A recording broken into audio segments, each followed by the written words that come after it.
ಹರಪನಹಳ್ಳಿ ತಾಲೂಕಿನ ಅರಸೀಕೆರೆ ಹೋಬಳಿಯ ವ್ಯಾಪ್ತಿಯಲ್ಲಿ ಅಪೂರ್ಣಗೊಂಡಿರುವ ಬಸ್ ನಿಲ್ದಾಣ, ರಸ್ತೆಯ ಕಾಮಗಾರಿಗಳನ್ನು ಸಂಸದೆ ಡಾಕ್ಟರ್ ಪ್ರಭಾ ಮಲ್ಲಿಕಾರ್ಜುನ್ ವೀಕ್ಷಣೆ ಮಾಡಿದರು. ಅರಸೀಕೆರೆ ಗ್ರಾಮದ ಬಸ್ ನಿಲ್ದಾಣ 1.20 ಕೋಟಿ 11 ಕೋಟಿ ವೆಚ್ಚದ ರಸ್ತೆ, ಉಚ್ಚಂಗಿದುರ್ಗ ಗ್ರಾಮದ ಹೈಟೆಕ್ ಬಸ್ ನಿಲ್ದಾಣ ಕಾಮಗಾರಿ ಅಪೂರ್ಣಗೊಂಡಿರುವ ಕಾಮಗಾರಿ ಪೂರ್ಣಗೊಳಿಸುವಂತೆ ಸ್ಥಳೀಯರ ಮನವಿ ಮೇರೆಗೆ ಭೇಟಿ ನೀಡಿ ಪರಿಶೀಲನೆ ನಡೆಸಿದರು.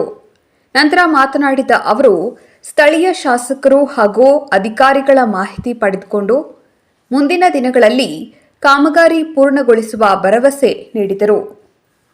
ಈ ಸಂದರ್ಭದಲ್ಲಿ ಬ್ಲಾಕ್ ಕಾಂಗ್ರೆಸ್ ಅಧ್ಯಕ್ಷ ಕಮ್ಮತ್ತಹಳ್ಳಿ ಮಂಜುನಾಥ, ಮುಖಂಡ ಮಹಾಂತೇಶ್, ಸಲಾಂ ಸಾಬ್, ಕೆಡಿ ಅಂಜಿನಪ್ಪ, ಲಕ್ಷ್ಮೀನಾರಾಯಣ ಶೆಟ್ಟಿ, ಸಿದ್ದಪ್ಪ, ಬಸವರಾಜ, ನಿಂಗಪ್ಪ, ಪಿಡಿಒ ಅಂಜಿನಪ್ಪ, ನವೀನ್, ಶಿವಲೀಲಾ, ಅಜೀಂ ಸಾಬ್ ಇತರರು ಇದ್ದರು. ವರದಿ Mahesh, Arsikere, KS news 24x7. Changidurga ಇದ್ದು ಆಮೇಲೆ KEBದು ಇನಾಗ್ರೇಷನ್ ಉದ್ಘಾಟನೆ ಮಾಡಿ ಸಾರ್ವಜನಿಕರು ಬಳಸಕ್ಕೆ